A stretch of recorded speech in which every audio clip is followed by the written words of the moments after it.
Welcome back, guys, to more Let's Play Jade Cocoon 2 with me, your host, Rabbit.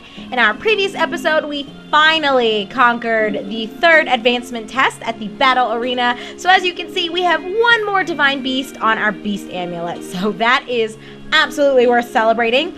And after we did that, we didn't end up accomplishing too much outside of making our way to the next wind forest, known as Wind Shelter.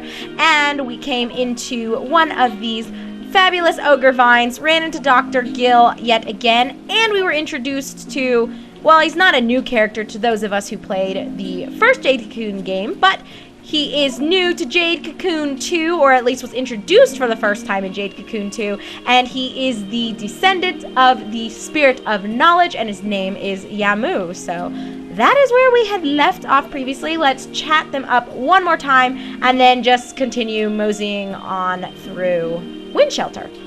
What do you think of Dr. Gil? Gil friend. Good guy. Friend, huh? Gil good guy. Gimme good meat. Gil fun guy. Gimme flute. Gil nice guy. Gimme spear ornament. So he gives you stuff and that's why he's a good guy? That sounds like a lot of people I know.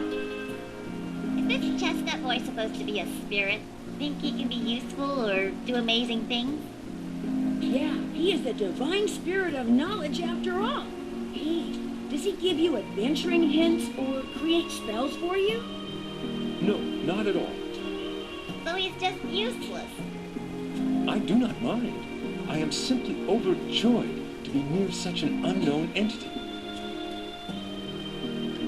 Gil sounds too much like my husband. I gotta get the fuck out of here. So there we go. So honestly, not too much took place in the latter half of our previous episode, but we did find a new Kalma also when we got here, so that's worth celebrating, right?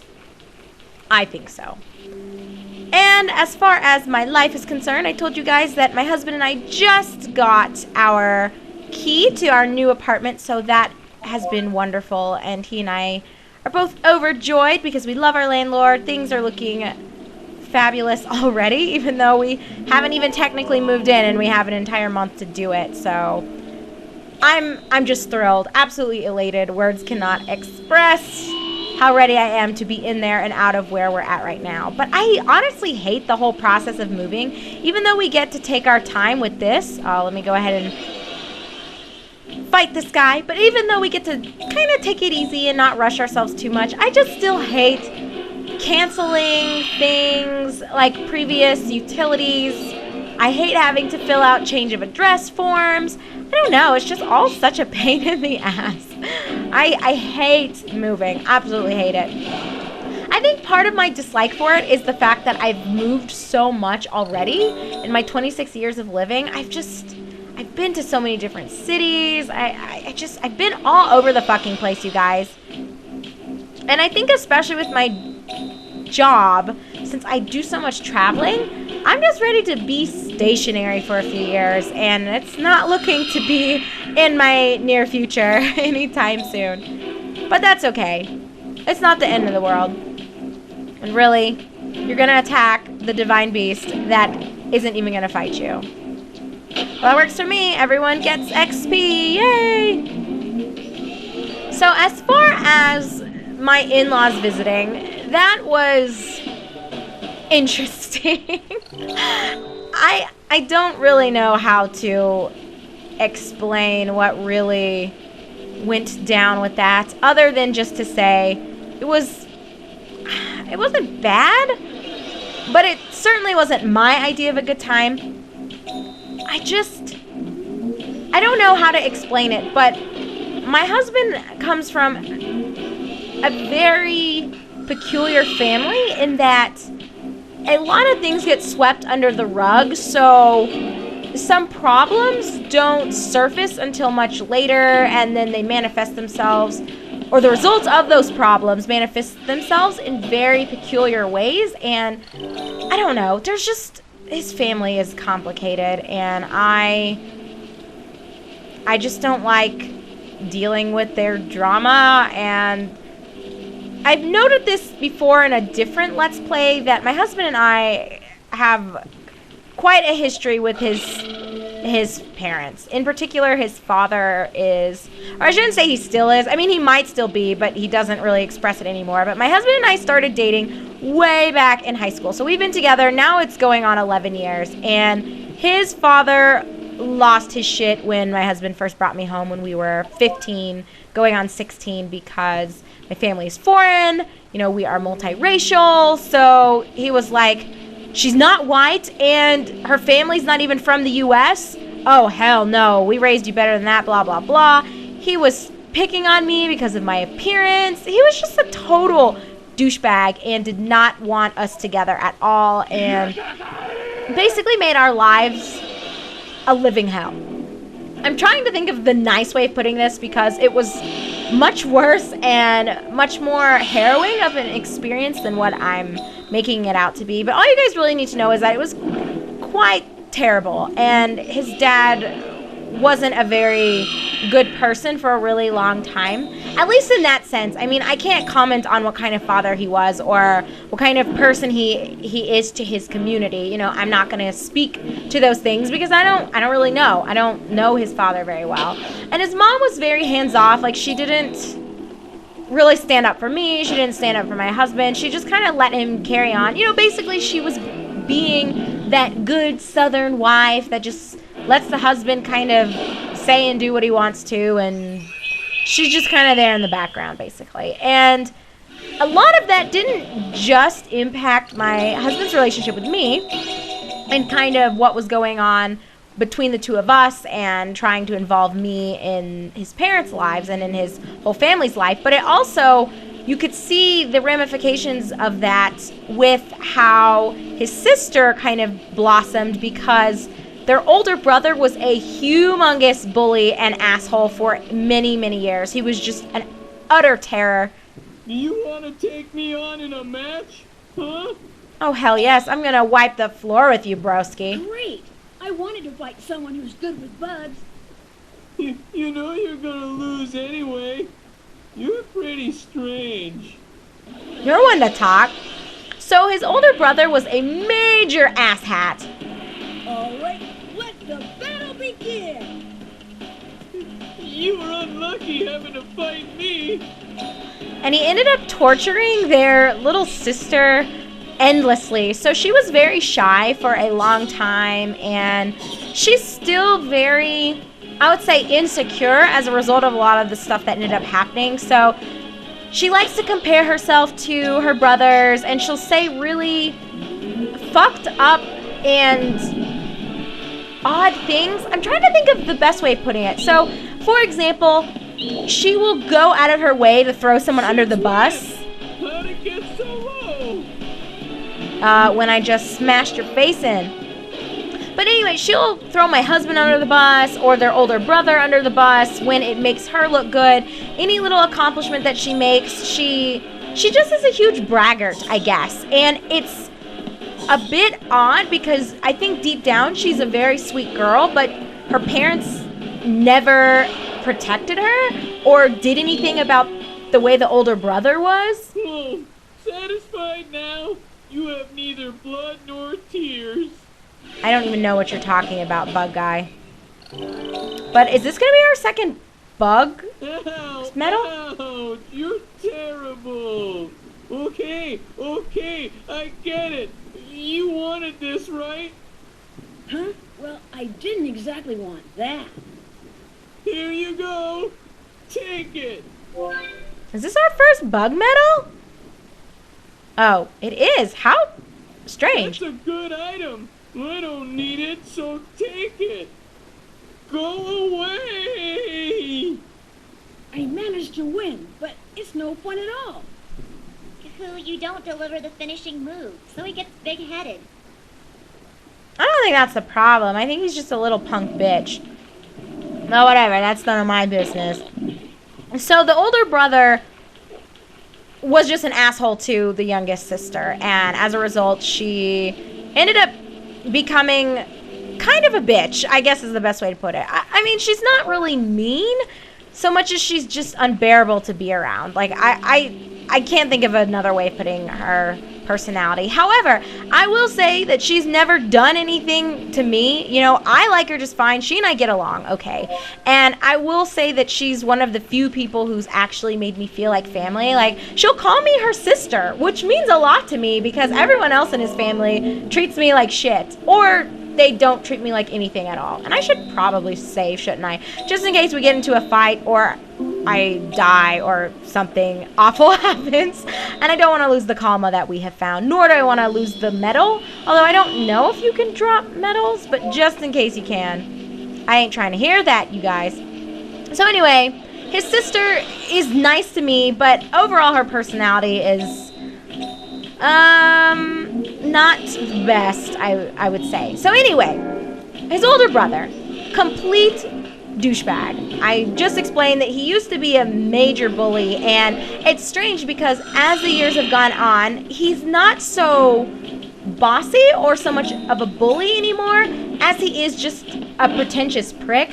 So he's known as being the best looking out of the three of them. He's very tall, he exercises a lot, so he's very fit. You know, he's just kind of your all around, all American boy. Like, he dyes his hair blonde, he has these bright, big blue-green eyes, just like I said, very fit, very manly, and I guess sexually appealing? I don't know another way of describing him, because I think he's a total turd. Like, I don't find him attractive at all because he is the worst personality of anyone I've ever met. So he used to be a bully and an asshat in that way, but now he's just very haughty and he knows he looks good. So lately he's become a huge man whore, and he, in my opinion, objectifies women and doesn't seem to value personalities of girls over their bodies, and he's just very judgmental too, in a strange way.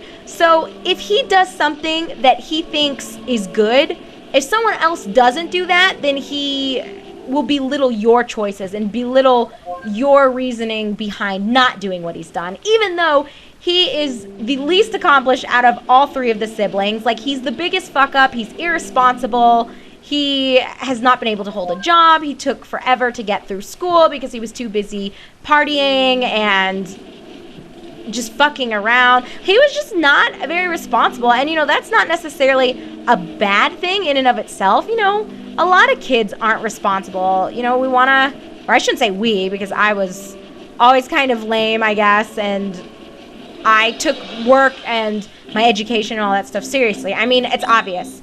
But he didn't, and that's not bad because a lot of people are that way. My husband's also very uninhibited and enjoys having a good time. You know, that trait isn't bad, but it's strange to me that someone who is so, I don't know, just so underwhelming in terms of the things that he's done and the things that he's seen is so judgmental of other people's choices when his life is not one that, in my opinion, is worth envying. Like, I don't like him at all, if you guys can't tell. That's probably the succinct way of just putting it. I think he's a major douchebag. He's rude. He's obnoxious. He thinks he's better than everyone because he's good looking. And he thinks that having a nice body and perfect white straight teeth means more than being a good conversationalist or being a good person. And I don't know, I just got really sick of his shit after one day. So I actually went up and I was with them for 2 days, even though they were here for an entire week.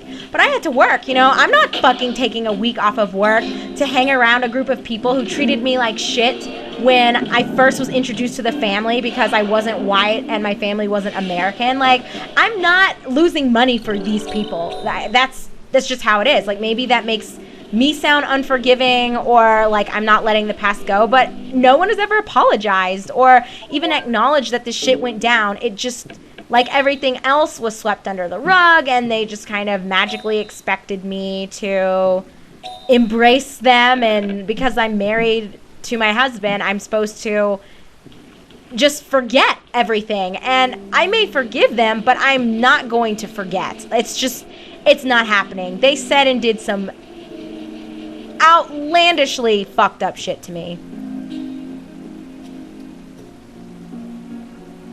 Dr. Gil, you're hurt. I was attacked by divine beasts. Don't worry, I'll be fine. What exactly happened? I heard that a clue to the orb was here, but it was not so. Who was it that gave you that information? Birdman! The guy at Kikimak and Company? Such suspicious information.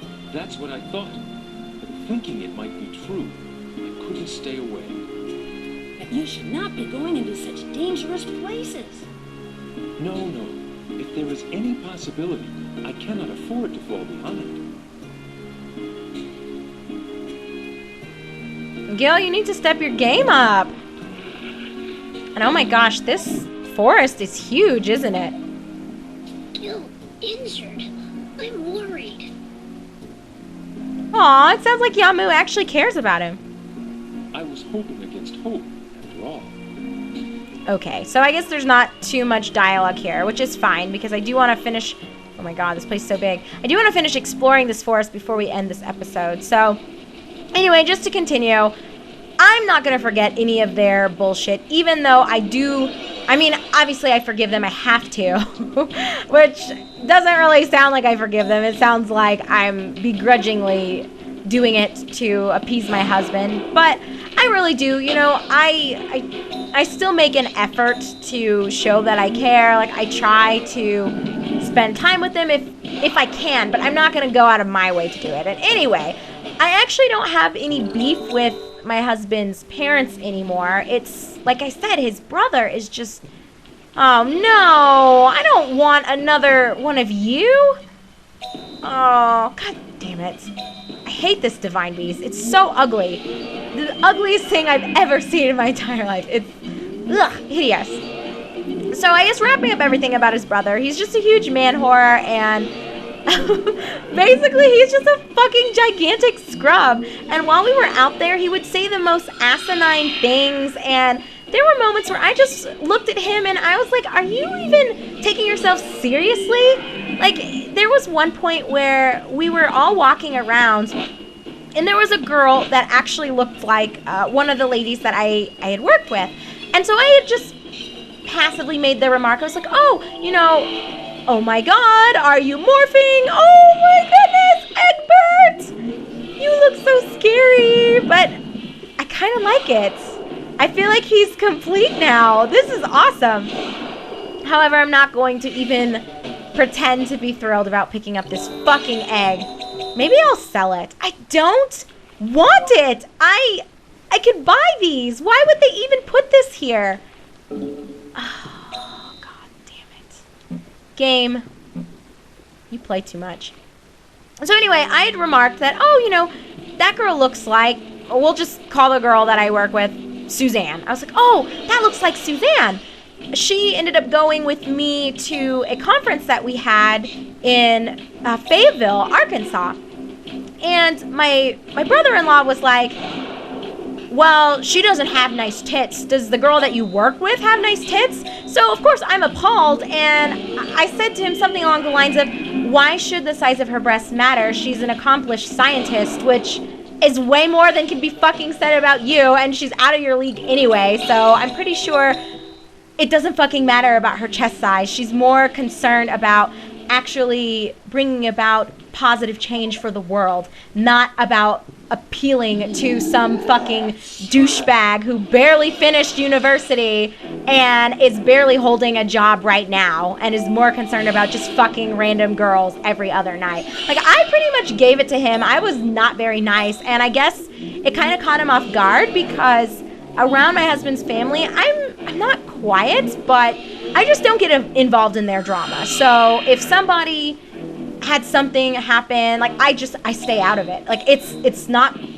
my circus, not my monkeys, is the way that I like to look at it. I don't know how many of you have heard that expression before, but it just fits so beautifully in my husband's family. I don't have a horse in this race. I don't care. If they want to act ratchet, let them act ratchet. They're not bringing me into it. That has always been my stance, and it sometimes bothers my husband, I think, because he's like, you know, if you feel a certain way, maybe you should vocalize it, but don't vocalize it too aggressively. And I'm just not that person. If I feel a certain way, I'm gonna let you have it. And Of course, I'm being more succinct about exactly what I said to my brother-in-law, but I basically told him something along those lines, that he was being a fucking douchebag, and how dare he speak about one of my coworkers that way. Like, fucking get it together. You're a grown-ass man. He's like 27 going on 28. You're not 18 or 19 anymore. Surely you can value more of a woman than her breasts, right? And if you can't, well, then perhaps you deserve the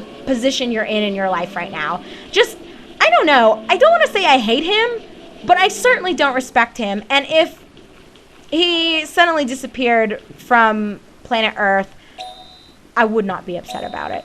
Can I say that? Is that terrible for me to confess? Can I really mix this with something?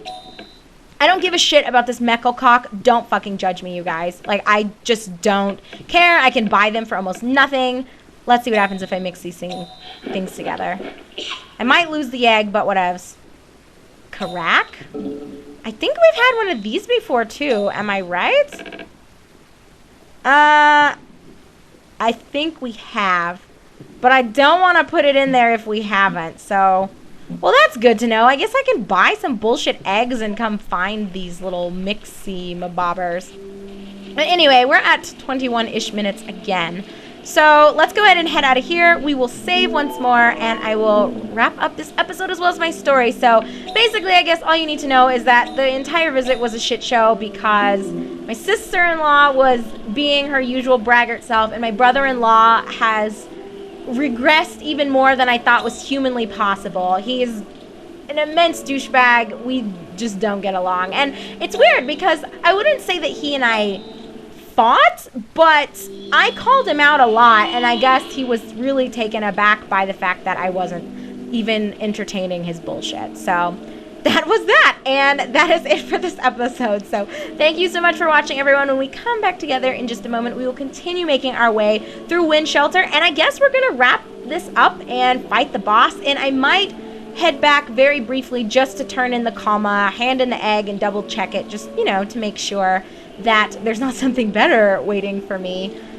And honestly, if I already have it, I'm going to bring it back and just throw it in something else. Or maybe I'll sell, I don't fucking know. But anyway, I'm going to go back after we finish the boss here, take care of all that, and then I think what we'll do is I will run my happy ass all the way back through Windbound and Wind Shelter, and then we'll go into Way of the Wind because I desperately need to finish this contract. It has to get done, guys. I've had this for way too long. So thank you so much for watching.